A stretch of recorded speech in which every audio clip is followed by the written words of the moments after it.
Mukunda jewellers మొట్టమొదటి factory outlet ఇప్పుడు కూకట్పల్లి, కొత్తపేట, సోమాజిగూడ మరియు ఖమ్మంలో. నమస్తే రమగారు. నమస్తే జయ. రమగారు, నావెల్స్ చెప్పుకుంటూ ఉన్నాం, ఏదైనా కొత్తది స్టార్ట్ చేద్దామా? ఒక ఎపిసోడ్లో చెప్పేయచ్చు. ఓకే, ఒక ఎపిసోడ్లో చెప్పేయచ్చు. నావెల్స్ ఇంచుమించు కంప్లీట్ చేసేస్తాం కదా? చేసేస్తాము. ఎర్లీ 70s వచ్చి ఉంటుంది ఈ నావెల్. ఖచ్చితంగా నాకు సంవత్సరాలు జ్ఞాపకం లేవు. నేను స్కూల్ పిల్లగా ఉన్నప్పటి నుంచి చదువుతూనే ఉన్నా. ఒక రకమైన దుఃఖం, ఏం చేయాలో అర్థం కాని ఒక స్థితి వస్తుంది మనం ఆ కథ చదివితే. అది రేర్గా ఉండేది. నేను చెప్పబోయే కథ ఆ కాలంలో అత్యంత రేర్, అక్కడక్కడ చాలా తక్కువగా కనపడేది. ఇప్పుడు విరివిగా కనపడుతున్న సమస్య. భార్యాభర్తలు విడిపోవటం, పిల్లలు అలో లక్ష్మణ అని అఘోరించటం, తండ్రులు వెళ్ళిపోవటం లేదా తల్లులు వెళ్ళిపోవటం, పిల్లలు దొరికిపోవటం, అటు నాన్నకో అమ్మకో, పేదరికం, చదువుకునే అవకాశాలు లేకపోవటం, సంస్కారవంతులుగా బయటపడగలిగే అవకాశాలు ఉండకపోవటం. మనకి అప్పుడు ఇప్పుడు కూడా ఇలాంటి సమస్యలు ఉంటూనే ఉన్నాయి కదా. ఇప్పుడు ఏమైనా మరి అంటే లోకంలో అందరూ చేస్తున్న వ్యవహారం కాబట్టి చాలామంది, అంటే అందరూ అనద్దు పోనీ, సహజంగానే కనపడుతోంది. ఏముంది, విడాకులు తీసుకున్నారు, ఏముంది విడిపోయారు అని. పిల్లలు తండ్రి దగ్గర ఉంటారు, ఏ తాత ఇంట్లోనూ పెరుగుతారు. చాలా క్యాజువల్గా తీసేసుకుంటున్నాం రమగారు, అది పెద్ద విషయంగా ఆలోచించట్లేదు మనం. కానీ పిల్లల మీద చాలా ప్రభావాన్ని చూపిస్తుంది అది ఎప్పుడు కూడా. దాని మీద బేస్ చేసుకున్న ఒక కథ. ఓకే, కావిల్పాటి విజయలక్ష్మి గారని ఫ్యామిలీ స్టోరీస్ చాలా బాగుండేవి. ఆవిడది విధి విన్యాసాలు కథ. పేరు ఎంత బాగుంటుంది, విధి విన్యాసాలు. దీన్ని సినిమాగా తీశారు తహసీల్దార్ గారు అమ్మాయి.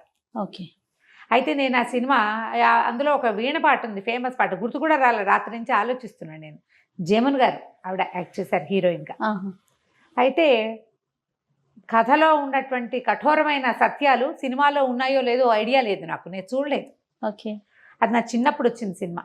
ఈ పుస్తకం మాత్రం మా ఇంట్లో ఉండటం వల్ల నేను చాలాసార్లు చదివాను. ఇటీవల కాలంలో కూడా మన బుక్ ఎగ్జిబిషన్లో కనబడితే తెచ్చుకున్నా. మళ్ళీ కొనుక్కొచ్చుకున్నారా? ఒక్కొక్కరికి ఒక్కొక్క పిచ్చి ఉంటుంది, చాలా బాగుంటుంది కథ. ఈ కథ స్టార్టింగ్ ఒక కుర్రాడితోటి మొదలవుతుంది. వాడు 10th క్లాస్ పూర్తవుతుంది. ఇప్పుడు కాలేజీలో చదవాలని ఉంది. అమ్మమ్మ పిల్లవాడు ఉన్నారు. పెద్ద మావయ్య ఉంటాడు, పెద్ద మావయ్య భార్య, 2 పిల్లలు. మావయ్య రాజశేఖరం. అసలు మొదటి డైలాగే కండక్టర్ కొడుకు కలెక్టర్ అవుతాడా అన్న డైలాగ్ తోటి మొదలవుతుంది. ఓహో, పిల్లవాడిని చదివించాలని అమ్మమ్మ అడుగుతుంది మామయ్యని. పిల్లాన్ని చదివించు, కాస్త కాలేజీ చదివిస్తే వాడు పొట్టవాడు పోసుకుంటాడు, వాళ్ళ అమ్మని వాడు చూసుకుంటాడు. అంటే ఆ కండక్టర్ కొడుకు కలెక్టర్ అవుతాడా, ఏముంది, ఏ కొట్లో పద్దులు రాసిన 60-70 ఇస్తారు, వాడికి వాళ్ళ అమ్మకి వెళ్ళిపోతుంది. లేత పిల్లాడు, ఒక 16 ఏళ్ల స్ఫురద్రూపి అయిన ఒక కుర్రాడు. అయితే తల్లి అమ్మమ్మ ఏమంటారంటే, చిన్న మామయ్య దగ్గరికి వెళ్ళు, చిన్న మామయ్య దగ్గర, కానీ చిన్న మామయ్య దగ్గరికి ఇంకో ఊరు పంపిస్తారు. పంపిస్తే చిన్న మామయ్య గోపాలరావు, పెద్ద మామయ్య రాజశేఖరం, రెండో మామయ్య గోపాలరావు ఇంకేదో ఊరిలో ఉంటాడు. అది కాస్త అటు ఇటుగా వైజాగ్ ఏమో అనిపిస్తుంది, పెద్దగా ఊరి పేర్లు కనపడవు కథలో. ఓకే, అక్కడికి వెళ్తాడు. వాళ్ళ ఇంట్లో కూడా ఓ పిల్లాడు ఉంటారు. పెద్ద మామయ్యకి ఓ పిల్లాడు, చిన్న మామయ్య కూడా ఒక పిల్లవాడు. అయితే ఆయన ఏమన్నాడు, సరే కనుక్కుంటాడు, ఏమిటి సంగతి సందర్భం కనుక్కొని, అరే నాకు జీతం తక్కువేరా, నీకు భోజనము వసతి నేను ఇస్తాను, నా దగ్గర ఉండు, ఫీజులు పెద్ద మామయ్య కడతాడేమో కనుక్కో. అప్పుడు ఈ పిల్లాడు, మా నాన్న ఎక్కడుంటాడు అని అడుగుతాడు. తండ్రి లేడు వీళ్ళతో. అడిగితే ఈయన తను ఏమన్నాడంటే, అక్కడెక్కడో ఫలానా చోట ఉంటాడు, ఎప్పుడో అడ్రస్ ఇచ్చాడని అడ్రస్ తీసి చేతిలో పెడతాడు. ఈ పిల్లాడు ఊరు వెళ్తానని చెప్పి ఇంటికి వెళ్ళకుండా ఆ తండ్రి ఉన్న ఊరికి వెళ్తాడు. ఇవేవో ట్రైన్ ప్రయాణం చేసి వెళ్ళవలసిన ఊళ్ళుగానే కనపడతాయి. అక్కడికి వెళ్ళేసరికల్లా ఇతను ఒక మామూలుగా చదువుడు, వాళ్ళ అమ్మ ఎట్లా ఉంది, దైన్యంగా, అమ్మ ఇంట్లో కింద ఇల్లు వాడుకుంటారు, పొలం డబ్బులు ఇంటెద్ద ఏదో కొద్దిగా వస్తే బిక్కుబిక్కుమంటూ కాలక్షేపం చేసే దౌర్భాగ్యపు స్థితిలో ఉన్నారు వీళ్ళు. పిల్లాడికి పండగకి బట్టలు లేవు, చెప్పులు లేవు, సైకిల్ లేదు, సాగుబాటు లేదు, ఏ సాగుబాటు లేదు. తన తండ్రిని కూడా అలా ఊహిస్తాడు. కానీ ఆయన స్ఫురద్రూపి, ఎత్తైన పచ్చటి గంభీరమైన ఆకారం, చాలా అందమైన వాడు అతను, ఆ పిల్లాడి తండ్రి. పిల్లాడు అందగాడనే చెప్తారు మనకి మొదటి నుంచి. సరే వచ్చేసరికి ఒక 3-4 ఫ్రెండ్స్తో ఉంటాడు ఆయన. ప్రసాదరావు గారిని కలవడానికి వచ్చానని చెప్తాడు. ఏమిటంటే కాలేజీ ఫీజు కోసం వచ్చాడంటారు, అదంటారు, ఇదని మాట్లాడతారు ఫ్రెండ్స్. వాళ్ళందరూ వెళ్ళిపోయాక ఆయన మీరు నన్ను ఫీజులు కట్టి చదివిస్తారేమో అని అడగటానికి వచ్చాను అంటాడు. ఆయన నవ్వి అందరికీ అన్నేసి ఫీజులు ఎలా కట్టేస్తాం అని ఒక 5 రూపాయలు 10 రూపాయలు ఇస్తాడు, ఇది తీసుకుని వెళ్ళమని. ఆయనకి తెలియదు. మీ అబ్బాయి అయితే ఇలాగే ఇస్తారా అంటాడు. అలా ఎందుకు ఇస్తాను, ఇంతకీ నువ్వు ఎవరి అబ్బాయి అంటే నేను కండక్టర్ ప్రసాదరావు గారి అబ్బాయిని అని చెప్తాడు. చెప్పేసి ఆయన నిర్ఘాంతపోతాడు. బాగా పరిశీలనగా చూస్తే తన పోలికలు భార్య పోలికలు కనపడుతుంటాయి పిల్లాడిలో. నిన్నెవరు పంపించారని అడుగుతాడు. మావయ్యే పంపించాడని చెప్తాడు. ఇక ఆ కొడుకుని దగ్గరకు తీసుకుంటాడు. ఆ పిల్లాడిని ఆయన 4 నెలల వయసులో వదిలిపెట్టి వచ్చాడు. సంటి పిల్లాడు అప్పుడు 4 లేదా 8 నెలలు అంతే వయసు. తర్వాత వాడికి 5 ఏళ్ళప్పుడు తల్లి వాడు ఇద్దరు అన్నవరం బస్సులో ఈయన కనపడ్డారు. అప్పుడు ఈయన కండక్టర్గా ఉన్నాడు ఆ బస్సులో. పిల్లాడు 5 ఏళ్ళప్పుడు. తాతగారు బాగున్నారా అని అడిగితే చచ్చిపోయారని చెప్తాడు పిల్లాడు. పిల్లోడితోనే పిల్లవాడు భార్య పిల్లాడు కనిపిస్తారు. పిల్లాడిని ఒళ్ళో కూర్చోబెట్టుకుంటాడు. అడుగుతాడు, బిస్కెట్ ప్యాకెట్ కొని పెడతాడు. తాతగారు బాగున్నారా, ఇంట్లో అందరు బాగున్నారంటే తాతగారు చచ్చిపోయారు, చాలా రోజులైంది, ఇంట్లో అందరు చచ్చిపోలేదనే అందరు బాగానే ఉన్నారని చెప్తాడు. మా బావగారు పోయారని తెలుసుకుంటాడు ఆయన. అంతకుమించి వాళ్ళ గురించి అతనికి ఏం తెలియదు.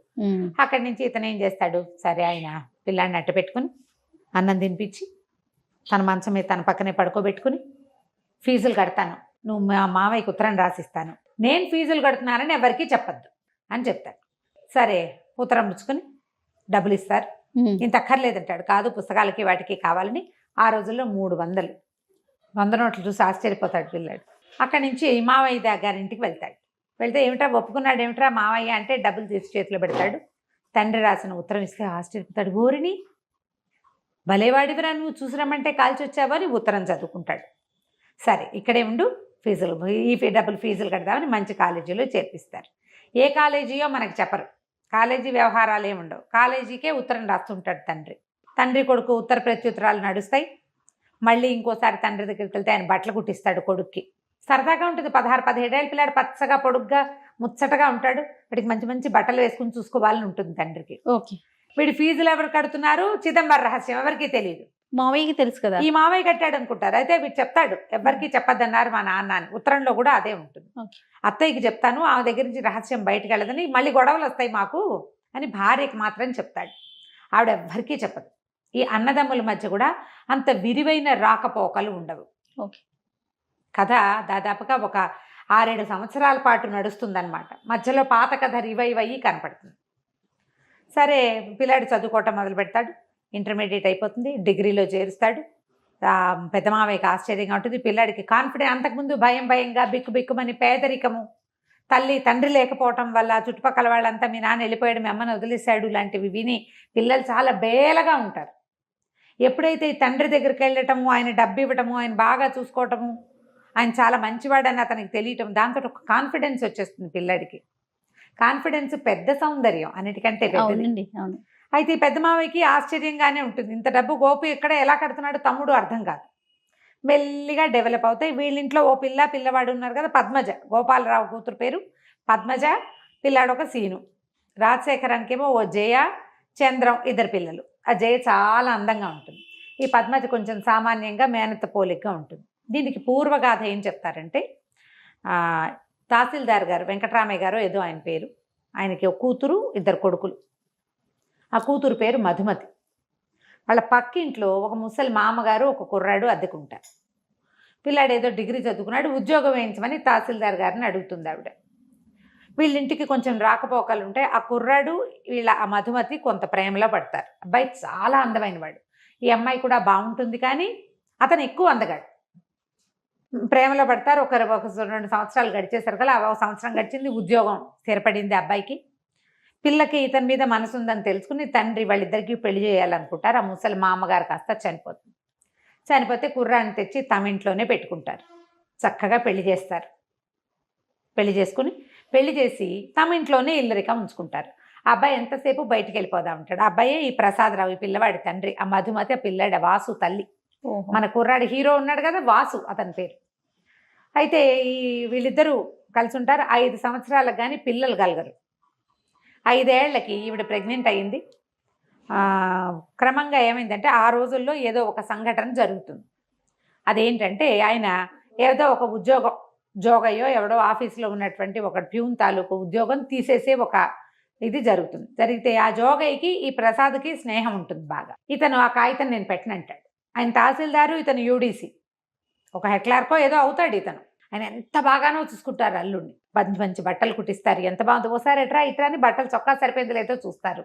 పిల్లతో కలిసి సినిమాలకు తిప్పుతారు. నువ్వే మా ఇంటికి పెద్ద కొడుకు అంటారు. ఈ పిల్ల అంటే పంచప్రాణాలు ఆయనకి. ఎందుకంటే 4 పిల్లలు పోయాక అమ్మాయి పుట్టింది. అమ్మాయి తర్వాత 2 తమ్ముళ్ళు బతికారు. దాంతో అమ్మాయి లక్ష్మిగా భావిస్తారు ఆ మధుమతిని. దాంతో పిల్లని బయటికి పంపడం ఇష్టం ఉండదు. ఇబ్బాయి కూడా ఎవరు లేరు కదా, మా అవ్వగారు చనిపోయింది కదా. చచ్చిపోయిన ఆవిడకి ఇంకా ఎవరున్నారు, అతనికి ఎవ్వరు అన్నదమ్ములు లేరు, అక్క చెల్లెలు లేరు, అమ్మ నాన్న లేరు. అందుకని పిల్లాన్ని అట్ట పెట్టుకుంటారు ఇంట్లో. ఈ జోగయ్య వ్యవహారం వచ్చేసరికి జోగయ్య వాళ్ళ ఇంటికి రాక పోక ఉంది. ఆ జోగయ్యకి ఒక అక్క ఉంటుంది రాజమ్మ అని. ఆ అమ్మాయి కొంచెం తిరిగిపోతుంది. పుకారు ఏమని పుడుతుందంటే ఆ రాజమ్మతోటి తనకి సంబంధం ఉంది ఈ ప్రసాద్కి, అందుకనే జోగయ్య ఉద్యోగాన్ని కాపాడారు అని పుట్టింది పుకారు. ఈ చిన్నతనపు ఆడపిల్లలకి అలాంటి వార్తలు ఏమైనా తడితే ఇతను ఇంత పంచప్రాణాలుగా ఉంటాడు, తనంటే ప్రాణం పెడతాడు అనేది గుర్తురాదు. ఆ అమ్మాయి మీద అనుమానంతో మొగుడిని ఏదో ఒకటి సూటిపోటి మాటలు అంటూ ఒక తెలియనితనం, ఈ బంధం తెగిపోతుందని అనిపించదు, తెలిసి తెలియనితనమే. ఆ తల్లిదండ్రి కూడా దాన్ని ఎగసంతోస్తాడు. మా పిల్లని ఏడిపిస్తున్నాడు అన్నది తప్ప ఇంకొక ఆలోచన ఉండదు వాళ్ళకి. క్రమంగా ఏమైంది, దీనికి ఒళ్ళు మండిపోతుంది ఈ ప్రసాద్కి. సినిమాలో ఇలా హీరోని క్యారెక్టర్ని దెబ్బతీయరు బహుశా, అవును. కానీ ఇతను ఏం చేశాడంటే నిజంగానే ఆ అమ్మాయితో సంబంధం ఏర్పరచుకుంటాడు. ఓహో, అది బయటకు వచ్చేస్తుంది. డబ్బు ఇవ్వడం మొదలు పెడతాడు. దాంతో ఈ అమ్మాయి చీచి నేను ఇతనితో కాపురం చేయనంటూ అసహించుకుంటుంది. భర్త అంటే ఎవరికైనా ఉండేది. ఇప్పుడు ఆ రోజుల్లో ఏంటంటే ఇప్పట్లాగా విడాకులు వచ్చిన రోజులు కాదు కదా, నయానో భయానో చెప్పుకుని విడిపించుకుని ఇవన్నీ చాలా సహజంగా ఉండేవి అప్పుడు. కానీ ఆ అమ్మాయి అతి గారాబంతో పెరగటము, తండ్రికి పెద్ద ఇల్లు, వాకిలి, తోట, దొడ్డి, పెద్ద ఉద్యోగము, దానివల్ల వచ్చినటువంటి కొంచెం హై ఫీల్ తోటి అమ్మాయి భర్తను తృణీకరించేస్తుంది. దాంతో ఆయన మొత్తం ఇతని ఇంటికి వాళ్ళ మామగారు చనిపోయాక సామాన్లు తెచ్చుకుంటారు కదా, ఆ సామాన్లన్నీ బయటికి విసేసి పొమ్మంటారు. సంతకం పెట్టి నీకు మాకు సంబంధం లేదు అంటే సంతకం పెట్టనంటాడు.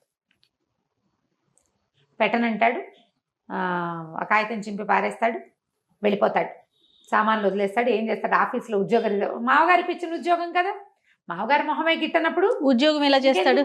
కానీ ఆ వెళ్ళిపోయే రోజును కూడా మామగారు గుండెలు పెట్టుకుని పరిగెత్తుకుంటూ వచ్చేస్తాడు. మళ్ళీ వద్దు, ఆయన అంత ప్రేమగా చూశాడు అతను. మీరు బాధపడకండి, నేను వెళ్ళనంటే వద్దు, నువ్వు వెళ్ళిపోవాల్సిందే, నా కూతురు ఏడుస్తోంది నీ వల్ల, నువ్వు మా ఇంట్లో ఉండటానికి వీల్లేదు, తెన్నింటి వాసాలు లెక్క పెట్టేవాదంటావు, ఇది అని అత్త మామ ఇద్దరు తిట్టేస్తారు. భార్యని పిలుస్తాడు, వీళ్ళందరినీ వదిలే, నువ్వు నాతో వచ్చేసి మనం వేరే కాపురం పెట్టుకుందాం, నువ్వు నాతో వచ్చే, నేను అన్నీ మానేస్తా, నిన్ను బాబుని బాగా చూసుకుంటా రమ్మంటే అమ్మాయి తల తిప్పుకుని లోపలికి వెళ్ళిపోతుంది. పిలిచినా రాదు. సరే ఇతను ఏం చేస్తాడు, ఉద్యోగాన్ని రిజైన్ చేసి ఆ జోగయ్య చేతిలో పెడతాడు కాగితం, నువ్వు వెళ్ళి ఆఫీస్లో ఇచ్చేసి మీ అక్కని తీసుకెళ్ళిపోతాను, తిరుపతి వెళ్ళి పెళ్లి చేసుకుంటాను సర్కల్ పోకోండి, ఇంకా నయం, ఏదో స్నేహం చేసాం అంతే, మీరు రిజైన్ చేసుకుంటారో గంగలో దుక్కుతారో మాకు అనవసరం, మా అక్కయ్య రాదు మీకు మాకు రామ్ రామ్ అంటారు. ఒక చిన్న స్నేహం చేసినందుకు ఈ ఫలితం లభించింది అనమాట. దాంతో ఈయన హతాశుడైపోయి ఇతను ఉద్యోగానికి రిజైన్ చేసి పిఎఫ్ వస్తుంది కదా, ఆ డబ్బంతా భార్య పేరు మీద రాసేసి వెళ్ళిపోతాడు. వెళ్ళిపోయి తిరుపతి వెళ్ళిపోతాడు. తిరుపతిలో కొంతకాలానికి ఆ రాజమ్మ అతనికి తిరుపతిలో తారసపడుతుంది. ఇతను ఏం చేస్తాడు, భార్యకి తన విషయాలు తెలియజేయటం కోసం ఆ పెళ్లి చేసుకున్నానని చెప్తాడు. ఆవిడేమో ఈ తహసీల్దార్ గారికి అంటిస్తుంది ఆ రాజమ్మ, ఎల్లుడ గారు తిరుపతిలో కనపడ్డాడు, పెళ్లి చేసుకున్నట్టు చక్కగా చోకిలాగా ఉన్నాడు అని. ఇక ఇతను ఎప్పటికైనా తిరిగి వస్తే, ఇప్పుడు ఇన్ని మాటలు అన్నాక అతను తిరిగి వస్తాడని ఎట్లా అనుకుంటారు ఎవరైనా, అదే కదా జనరల్గా అవుతుందా అట్లా? ఏనాటికైనా అతను వస్తాడేమోనని ఆశ పెట్టుకుని ఉన్న ఆ అమ్మాయికి ఈ భర్త వెళ్ళిపోయే వరకు అతని మీద అసహ్యంగా ఉంటుంది. వెళ్ళిన దగ్గర నుంచి అతను తనతో ఉన్న ప్రేమాయి గుర్తొస్తుంది. పిల్లాడు తండ్రి లేని వాడైపోయాడు, చుట్టుపక్కల వాళ్ళంతా చిన్నబుచ్చుతారు, అది మొగాడికి ఏదో ఒకటి ఉంటే దానికోసం కాపురం కాలదనుకుంటారా ఎవరైనా, అది ఎలాగో అనే మాటేగా. దాంతో ఒక విరాగిగా మారిపోతుంది ఆ అమ్మాయి. ఏ రోజు మంచి బట్టలు కట్టుకోవటం కానీ, ఓ తల్లో పూలు పెట్టుకోవటం కానీ, పెళ్ళిళ్ళకి పేరెంటాలకి వెళ్ళటం కానీ, ఇంట్లో నుంచి బయటకు కాలు పెట్టకుండా అయిపోతుంది. పిల్లని పెంచుకుంటుంది. ఇతనేమో ఒక కండక్టర్గా ఎక్కడో జీవితం గడుపుతాడు. అయితే బిఏ చదువుకున్నానని చెప్పి తిరుపతిలో ఇతను అలా ఉండగా చచ్చిపోదాం అనుకుంటాడు. ఒక స్నేహితుడు ఎవరో కనపడతాడు, కాలేజీ ఫ్రెండ్. ఇదేమిటో నువ్వు అకౌంట్స్లో చాలా గట్టివాడివి, ఇట్లా చేసావు, పదా నీకు ఏదైనా ఒక ఉద్యోగం ఇప్పిస్తా, నీ బతుకు నువ్వు బతుకుతూ కానీ దీంతో అయిపోయిందా అని చెప్పి ఉద్యోగం వేస్తాడు ఒక బస్సులో కండక్టర్గా. ఆ బస్ కండక్టర్గా ఉన్నప్పుడు ఈ భార్య కొడుకుని చూస్తాడు ఆయన. ఓహో. ఆయన కండక్టర్గా ఉన్నాడని అమ్మాయి ఇంటికి వెళ్ళి తల్లికి తమ్ముళ్ళకి చెప్తుంది. ఈ కండక్టర్ కథ అయిపోయింది కదా. ఈయన బస్సులో ఉండగా ఒకసారి ఏవో అకౌంట్స్ సరిగా లేకపోతే ఇతను అకౌంట్స్ చూసి పెడితే ఆ బస్సు అని రాసి చెడిపోతాడు సీటు. ఏంటండి మీరు ఇంత బాగా చేస్తున్నారు, ఎలా చేస్తున్నారంటే ఈయన ఇంకేం చేయలేక చెప్తాడు, బిఏ చదివాను, అకౌంటెన్సీయే నా సబ్జెక్టు, ఫలానా తహసీల్దార్ ఆఫీస్లో పనిచేశాను అనేసరికి ఆయన ఆశ్చర్యపోయి మీరు అకౌంట్స్ చూడండి, ఇంకా నేను కండక్టర్ పని చేయొద్దంటాడు. జీతం పెరుగుతుంది, ఏదో చిల్లర కోసము ఒక లాటరీ టికెట్ కొంటాడు. 40,000 వస్తుంది. ఆ రోజుల్లో 40,000 అంటే ఇప్పుడు 40 లక్షలతో సమానం, ఇంకా ఎక్కువే.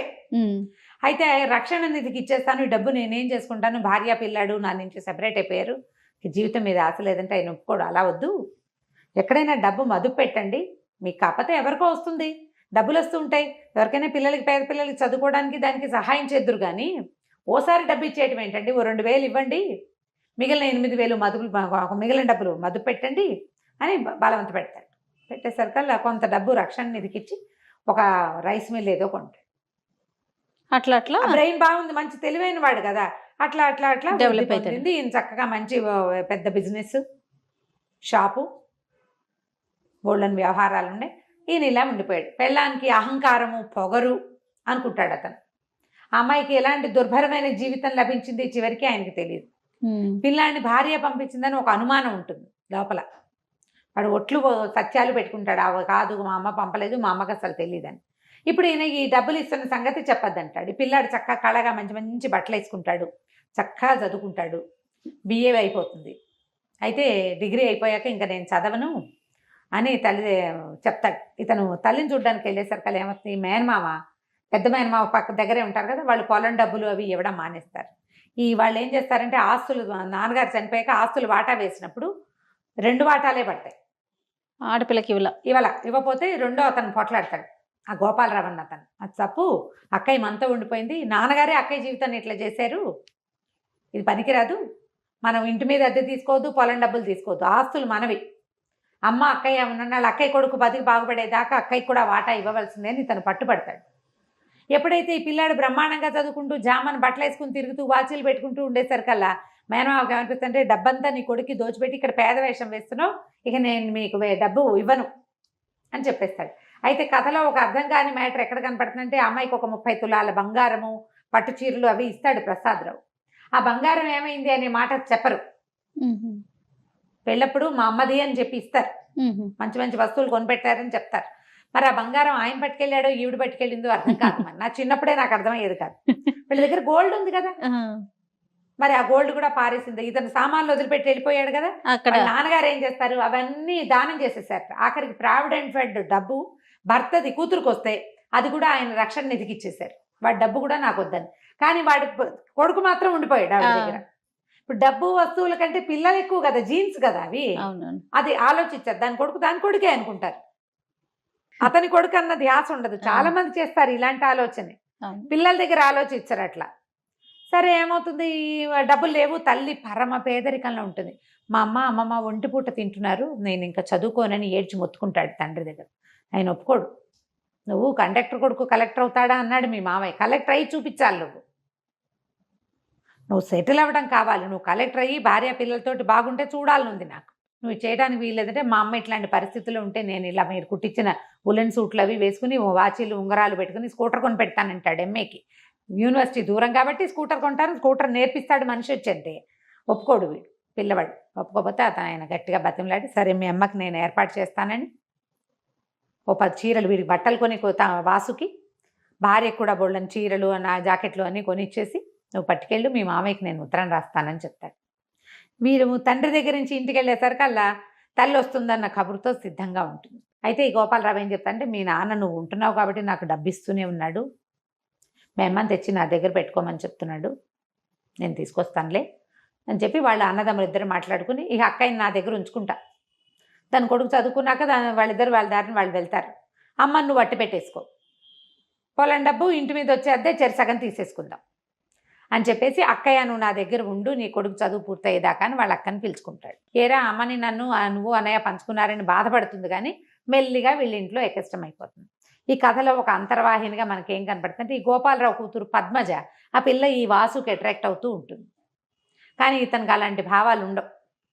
వీరికి జయ చాలా అందంగా తిని అనిపిస్తుంది, కానీ అది అక్కడే ఉండదు. ఆ అమ్మాయి దానికి వేరే ఫ్రెండ్స్ ఉంటూ ఉంటారు. కథ స్లోగా నడుస్తుంది, చక్కటి సంభాషణ. పుస్తకం దొరికితే మొదలు పెట్టామంటే చివరి దాకా వదలలేం మనం. చకచకా నడిచి వెళ్ళిపోతుంది. నేను ఇంకా స్పీడ్గా కూడా చెప్పేస్తున్నాను. సరే, ఎంఏ పూర్తవుతుంది అబ్బాయికి. ఐఏఎస్ సెలెక్షన్ కూడా అయిపోతుంది. ఐఏఎస్ సెలెక్షన్ అవుతుంది. అయిన తర్వాత అప్పుడు పెళ్లి చేసుకోమంటాడు తను. పెళ్లి చేసుకోమంటే నేను పెళ్లి చేసుకోను, మా అమ్మ నాన్న కలిసి ఉండాలని నా కోరిక. అంటే పిచ్చ కింద నీకు, మా జీవితాలు ఎప్పుడో ముక్కలైపోయినాయి, మనసులు ముక్కలైపోయినాయి మావి, మేము కలవం అంటే కాదు, మా అమ్మ ఒప్పుకుంటే మీరు కలిసి ఉంటారా అంటాడు. ఆయన ముందు మీ అమ్మని అడుగు, అప్పుడు చూద్దామండి అనేసరికల్లా సరే ఈ సెలక్షన్స్ అవి ఇతను ట్రైనింగ్కి వెళ్ళే ముందు తల్లిని ఓ రోజు పిలిచి అడుగుతాడు, అమ్మ నాన్నగారు ఎక్కడున్నా ఒకవేళ ఆయన వచ్చి నిన్ను తీసుకెళ్తానంటే ఆయనతో పాటు ఉంటావా నువ్వు అని. ఆవిడ, నాకు అంత అదృష్టం ఉందా, నా తెలివి తక్కువతనం, మా తండ్రికి ఉన్న డబ్బు గల వాళ్ళ పిల్ల కాబట్టి ఆవిడ హాయిగా ఉందనుకుంటాడు ఆయన. కానీ తండ్రి చనిపోగానే, తండ్రి ఉద్యోగం పోగానే వాళ్ళకున్న ఆస్తి 3 ముక్కలు అయిపోదు. అంతేగా, పదవిలో ఉన్నప్పుడు పదవిలో లేనప్పుడు అసలు మనిషే లేనప్పుడు తేడా ఉండదు. అవును, అతనికి ఆ సంగతి ఆలోచనకి రాదు, తెలీదు అతనికి. డబ్బులున్న వాళ్ళ పిల్ల, ఆ పిల్లకి డబ్బు వల్ల అహంకారం అనుకుంటాడు. కానీ ఆ ఏజ్కి ఇట్లా పరస్త్రీలతో సంబంధం ఉంది భర్త కంటే, దాన్ని ఓర్చుకోలేరనే విషయం ఈయనకు అర్థం కాదు. ఒక చిన్న మేలిగో మొండితనం అతనికి. పెద్దింట్లో పుట్టడం వల్ల నేను అనే ఫీలింగ్ ఆవిడకి. ఇంతే, సరేనంటూ అనేసరికి సరే ఏమనుకుంటారు, ఈ పెళ్లి సంబంధాలు జయనిచ్చి చేస్తామని ఉత్తరం రాస్తారు. వీడికి ఐఏఎస్ సెలక్షన్ వచ్చింది కాబట్టి వాళ్ళని చేసుకోవటం ఏంటమ్మా, ఈ జయ ఎవరో జగపతి అని కుర్రాడితో తిరుగుతుంది అంటే, ఆ జగపతి ఎవరో దొరలు కొడుతూ పిల్లని తెచ్చుకున్నాడు, అది కాదు నేను చేసుకోనని రాసేసేయమంటాడు. ఈ పద్మజకి ఎన్ని సంబంధాలో చూస్తారు, వచ్చిన ప్రతి సంబంధము తిరగొట్టేస్తుంది ఈ పిల్ల. అయితే చెప్తుంది, నేను బాధ్యతలు బరువుతోటి ఉన్నాను, నువ్వెందుకు చేసుకోలేదంటే, నాకేవో బాధ్యతలు బరువులు భయాలు ఉన్నాయి నాకంటాడు. ఈ అమ్మాయి చెప్తే బాధ్యతలు భయాలు పోయిన తర్వాత నేను ఎవరిని ప్రేమించానో వాడికి చెప్తానంటే వీడికి అర్థమవుతుంది ఈ అమ్మాయి తను ఏం చేస్తుంది అని. అలా ఇంటి ఉద్దేశాలు పెట్టుకోవద్దు, నేను నీ మీద కన్నేసి మీ ఇంట్లో చేరాను అనుకుంటారు, నేను ఎప్పుడు నీతో తప్పుగా ప్రవర్తించలేదు, నాకు అలాంటి ఉద్దేశం కూడా లేదంటాడు. ఏడ్చుకుంటూ వెళ్ళిపోతుంది. ఆ పిల్ల మాత్రం తల్లిదండ్రికి చెప్పదు. వాళ్ళు ఏమనుకుంటారు, పోనీ వీడిని అడుగుదామా అనుకుని కూడా అక్కయ్య బయటపడలేదు, నేను ఎందుకు అడగాలనుకుంటారు. ఎవరికి వాళ్ళకి మనసులో ఉంది కానీ ఊరుకుంటారు. ఈ మధుమతికి ఏమని ఉంటుంది, పిల్లాడిని ఇంత చదివించాడు తమ్ముడు, పిల్లనిచ్చే ఉద్దేశంతో చదివించి ఉంటాడు అనుకుంటుంది. కానీ ఆవిడకి లీలగా అనుమానం ఉంటుంది, ఎవరికైనా ఇల్లరికానికి కొడుకు ఒప్పుకున్నాడా, అందుకే వాళ్ళు డబ్బిస్తున్నారా, లేదా ఎవరికైనా దత్తత వస్తానని ఒప్పుకుంటే వాళ్ళు డబ్బిచ్చి చదివిస్తున్నారేమోనని.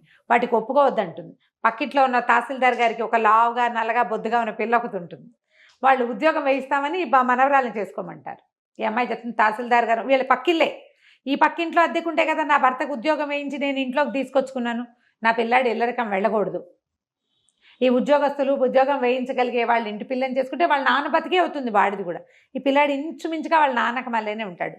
నాకు గుర్తుండి శోభన్ బాబు గారు ఏమైనా డబల్ యాక్షన్ ఏమోనని అనుకుంటా, గుర్తులేదు నాకు, దానికోసం సెర్చ్ చేసే టైం కూడా లేదు. ఓకే, ఈ పూటే కదా అనుకున్నాం చెప్దామని. అయితే ఏమవుతుంది, సరే ఇతను ఉత్తరం రాస్తాడు, అమ్మ మీతో రావడానికి సిద్ధంగా ఉంది, మామయ్యకి ఉత్తరం రాయండి అని రాస్తే ఆయనేం అర్థం చేసుకుంటాడు, ఓహో చిన్న మామయ్య కూతురుని చేసుకోదలుచుకున్నాడని ఇతనికి ఉత్తరం రాస్తాడు. గోపాలం, మీ అమ్మాయిని చేసుకోవడానికి మా వాడికి ఇష్టమే, మీ పిల్లనిచ్చి మా వాడికి పెళ్లి చేసేయాలి. వాళ్ళు ఏం చేస్తారు, వాసుకి ఓకేటా వాళ్ళ నాన్నతో ఉత్తరం రాయించాడు అని అనుకుని, అక్కయ్య మా అమ్మాయిని చేసుకోవే అని అడుగుతాడు. అదేరా మరి సంబంధాలు చూస్తుంటే, అవును నువ్వు తేల్తామని చూశాను, నువ్వు తేలలేదు, అతనికి ఏంటంటే బాగా డబ్బిస్తున్నాడు అనే విషయం అక్కయ్యకి చెప్పకూడదు. ఓకే, నువ్వు తేలలేదు, అక్కడికి వెళ్ళి ఉత్తరం రాశాడు వాడు అని చెప్తాడు. చెప్పేసరికి ఆవిడ సంతోషిస్తుంది. మేనకోడలు అంటే చాలా ఇష్టం, పిల్ల బుద్ధిమంతురాలు, కానీ అందంగా ఉంది అని చూపించారు, గుండ్రటి మెరిసే కళ్ళు అని మాత్రం చెప్తారు అంతే. ఆ పెద్ద పిల్ల జయ అందంగా ఉందని చెప్తారు కథలో. సరే వీళ్ళు ఏం చేస్తారు, చక్కగానే శుభలేఖలు వేయించేస్తారు, శుభలేఖలు ఒక కట్ట పంపిస్తారు. ఇతనేమనుకుంటాడు, సరే ఆలోచించుకుంటూ పద్మజకి నేనంటే ఇష్టం, పోనీ పద్మజని చేసుకుందామని అనిపిస్తోంది, మామయ్యని అడిగితే ఎలా ఉంటుంది, మామయ్యకి ఉత్తరం రాద్దాం అనుకుంటాడు, పెళ్లి కార్డులు వస్తాయి, ఇతను తెల్లబోతాడు, ఇదేంటి ఇలా వచ్చినాయి అని. ఆ మామయ్య రాస్తాడు ఉత్తరం, నువ్వు రాయటం ఎందుకు, మీ నాన్నతో రాయించావు ఎందుకు రా, ఇక్కడ ఉండగా నువ్వు చెప్తే నేను కాదంటానా, నీ నోటితో నువ్వు చెప్తే అది కూడా బాగా సంతోషించేది, మీ నాన్నతో రాయించామంటే అప్పుడు అతనికి స్ట్రైక్ అవుతుంది తండ్రి ఏం చేశాడు అని. సరే పెళ్ళి రెడీ అయిపోయింది, పెళ్ళికి అందరూ వచ్చేస్తారు. ఆ పెళ్లి రోజు ముందు రోజు అక్కయ్య గోపాలరావుని అడుగుతున్నమాట మధుమతి గారు, మీ బావ ఎక్కడున్నారో, జాయింట్ కలెక్టర్ వీడు, ఎంతమందో పెద్దవాళ్ళు వస్తారు, తండ్రి లేకుండా తల్లి ఒక్కతే ఇలాగ బోసి మొహంతో కనపడితే బాగుండదురా, ఆయన ఎక్కడున్నారో ఆ పెళ్లి కాసేపు వచ్చి అక్షింతలు వేసి వెళ్ళమనంటే, ఆయన ఇంకో భార్యా పిల్లలు ఉన్నట్టే, ఆయనకేం భార్యా పిల్లలు లేరులే, వస్తాడులే అని నవ్వుతాడు. వీళ్ళందరికీ నవ్వులాటగా ఉంది, నా బతికిట్ట ముక్కలు అయిపోయింది, ఇంటల్లుడు లేడు, ఇంట్లో పెళ్ళి, ఇంటల్లుడు లేడు, పిల్లాడి పెళ్ళి, తండ్రి లేడు, వాళ్ళకి ఎవ్వరికీ ఆ లోటు తెలియట్లేదు, నాకు ఒకదానికే తెలుస్తుంది అనుకుంటుంది. తర్వాత ఎన్నిసార్లు అనుకుంటుంది, అతను వెళ్ళిపోయాక ఆవిడ పొరపాటు చేశాను, అతను రారా అని పిలిచేవాడు, వేరే కాపురం పెట్టుకుందామని ఎన్నిసార్లు అడిగాడు, ఆ రోజు కూడా రమ్మన్నాడు, నేను వెళ్ళకపోవటం ఎంత పొరపాటు చేశాను, పిల్లాడికి వాడి భవిష్యత్తు పాడు చేసేసా, నా జీవితము అంధకార బంధనం చేసుకున్నాను, ఇట్లా వాళ్ళ ఇంట్లో పడి వాళ్ళ చీత్కారాలు తింటూ ఉండవలసి వచ్చింది. అన్నదమ్ములకు పెళ్ళిళ్ళు అయ్యేసరికల్లా ముద్దు ముచ్చట మా అక్కయ్య ప్రేమ ఎందుకుంటుంది. సరే మధ్యాహ్నానికి ఒక ఆయన 2 పెట్టెలు సూట్ కేసు తోటి వస్తాడు, 2 సూట్ కేసులు హోల్డాలు అవి పట్టుకుని. ఆ పాతకాల కథలు హోల్డాలు బాగా కథలు కనపడతాయి అన్నమాట. బెడ్డింగ్ లాంటిది, అందులో చాలా సామాన్లు ఉంటాయి, పరుపు కూడా ఉంటుంది, ఎక్కడైనా కావాలంటే పరుచుకుని పడుకునేటట్టుగా. వాటితో వస్తే ఆశ్చర్యపోతారు, ఎవరో చుట్టాలు వచ్చారండి. సరే అక్కడి నుంచి అక్కయ్య బావ వచ్చారు, పైకి వెళ్ళమని చెప్తాడు. ఇప్పుడు వెళ్తే పైకి ఈవిడేం ఊహించుకుంటుంది, అప్పుడెప్పుడో 20 ఏళ్ల క్రితం చూసింది ఒక ఆయన్ని. ఆయన ఎట్లా ఉన్నాడు, కండక్టర్ బక్క చిక్కిపోయి, మొహం అంతా పీక్కుపోయి, జుట్టు ఎర్రగా పీచుకొని, నూనె తైల సంస్కారం లేని జుట్టు, దవడలు లాక్కుపోయిన ఒక బక్క మొహం గుర్తుంది ఆవిడికి. అప్పటికి అతను చాలా నిరాశ దృక్పథంలో ఉన్నాడు కదా. ఇప్పుడు ఆశ్చర్యపోతుంది ఈయన్ని చూసి, ఆయన ఎంత మనిషి, ఆజానుబాహువు, చక్కగా పచ్చగా విశాలంగా నుదురు, బ్రహ్మాండంగా అద్భుతమైన సౌందర్యవంతుడుగా కనపడతాడు. భార్యాభర్త కలుసుకుంటారు. ఆవిడ అడుగుతుంది, నన్ను ఇంకెప్పుడు వదిలిపెట్టి వెళ్ళొద్దు, మీరు ఎక్కడుంటే అక్కడ మీతో సేవ చేసుకుంటూ మీతో పాటు ఉంటాను, నన్ను వదిలిపెట్టకండి, జీవితం అంతా సర్వనాశనం అయిపోయింది అని. ఆ పాత తప్పిదాని గురించి అతను చెప్పడు, ఆవిడ అడగదు, ఎలా ఇలా జరిగింది అనేది తెలియదు. భార్యకు చెప్తాడు, నీ మొదటి రోజునే వీడు 6 ఏళ్ల క్రితమే నా దగ్గరకు వచ్చాడు, 7 సంవత్సరాల క్రితమే, 10th పాస్ అయ్యాక నేనే చదివిచ్చాను వాడిని, వాడి ఒంటి మీద ప్రతి గుడ్డ నేను కొన్నదే, నీకు చెప్పొద్దన్నాను, వాడు నాతో యుద్ధం చేశాడు ఒక రకంగా, మా అమ్మ మంచిది అని, నిన్ను నా కొడుకు పక్కన నిలబడి నిన్ను చూడాలనుకున్నాను, నేను ఓడిపోయి నువ్వే కావాలని అడగాలనుకోలేదు అని చెప్తాడు. సరే పెళ్ళైపోతుంది. పెళ్ళయ్యాక తల్లిదండ్రిని పిలుస్తాడు, అవన్నీ పండగలు గిండగలన్నీ వ్యవహారాలు అయిపోయాక మనందరం కలిసి వెళ్దామంటే, వద్దు మీ దారిని మీరు వెళ్ళండి అని చెప్తాడు తండ్రి. తల్లి అంటుంది, ఉన్న నాళ్ళు ఒంటరిగా ఉన్నాను, ఆయన వదిలిపెట్టి రాను అని చెప్తుంది. కొడుకు అవసరం తండ్రికి లేదు, తల్లికి లేదు, వాళ్ళిద్దరూ ఒకరితో ఒకళ్ళు ఉండాలనుకుంటారు. అప్రతిభుడైపోయాడు బాసు అని రాస్తారు చివరికి. విధి ఎలాంటి రకాలుగా తిప్పుతుంది, ఎలాంటి మలుపులు తిప్పుతుందో. ఇప్పుడు వీడు అదృష్టవంతుడు ఈ అబ్బాయి. అవును, చివరి దశలో అయినా అమ్మా నాన్నతో కలిసి ఉండే అవకాశం అబ్బాయికి లభించింది. ఎంతమందికి లభిస్తాయి జయ? అవును రమ్మ గారు. నేను ఎద్దనపూడి సులోచన రాణి గారి ఆరాధన, ఈ విధి విన్యాసాలు చదివినప్పుడల్లా ఏడ్చేదాన్ని జయ. భలే బాధగా ఉంటుంది. అసలు కుర్రాన్ని వాడు బేలగా ఏం చేయాలో తెలియక నిస్సహాయమైన స్థితి వాడిది. వాడికి చదువుకోవాలి, పెద్ద చదువు చదవాలని కోరిక, అవకాశం లేదు. సంపాదన పరుడైన తండ్రి ఉండి, సమర్థుడైన వాడు ఉండి, ఇలా దిక్కుమాలినట్టు మేనమావల పంచన బతకటం ఎంత కష్టం కదా. మరి ఎంత బాగా రాస్తారంటే ఎక్కడ ఎగ్జాజరేషనే ఉండదు. హ్యూమన్ రిలేషన్స్ చాలా సహజమైనవిగా మన చుట్టుపక్కల ఇళ్లల్లో జరిగే ఇలాంటి దాన్ని క్లియర్ పిక్చర్ ఇస్తారు. మనుషులు ఎలా మారుతారు, కండక్టర్ కొడుకు కలెక్టర్ అవుతాడా అన్నవాడు తన కూతుర్ని ఇవ్వడానికి సిద్ధపడతాడు. మనుషులు ఎలా ఉంటారో చూపిస్తారు. చాలా క్లియర్గా ప్రశాంతమైన రైటప్స్ కూడా. అదేంటంటే తీక్షణమైన సంభాషణలు, గాఢమైన అదేదో ఉండదు. తాపీ సంభాషణతోటి సాఫీగా వెళ్తుంది. చక్కటి భాష, మనం మాట్లాడుకునే భాష. క్యారెక్టర్స్ అన్నీ క్లియర్గా ఎవరెవరి వ్యక్తిత్వం ఏమిటి అనేది దాని సందర్భంలోనే తెలియజేసేలాగా రాస్తారు. దొరికితే పుస్తకం దొరుకుతుంది ఖచ్చితంగా. ఇప్పుడు అన్ని బుక్ షాప్స్లో ఉండేందుకే అవకాశం ఉంది. కావిల్పాటి విజయలక్ష్మి గారి విధి విన్యాసాలు. ఒకవేళ మీకు సినిమా కనుక దొరికితే తహసీల్దార్ గారు అమ్మాయి సినిమా కూడా చూడండి. ఆ వీణపాట ఏమిటో గుర్తు రావట్లేదు, మీలో ఎవరికైనా గుర్తుంటే కింద కామెంట్ పెట్టండి. తప్పకుండా. నమస్తే రమ్య గారు. నమస్తే.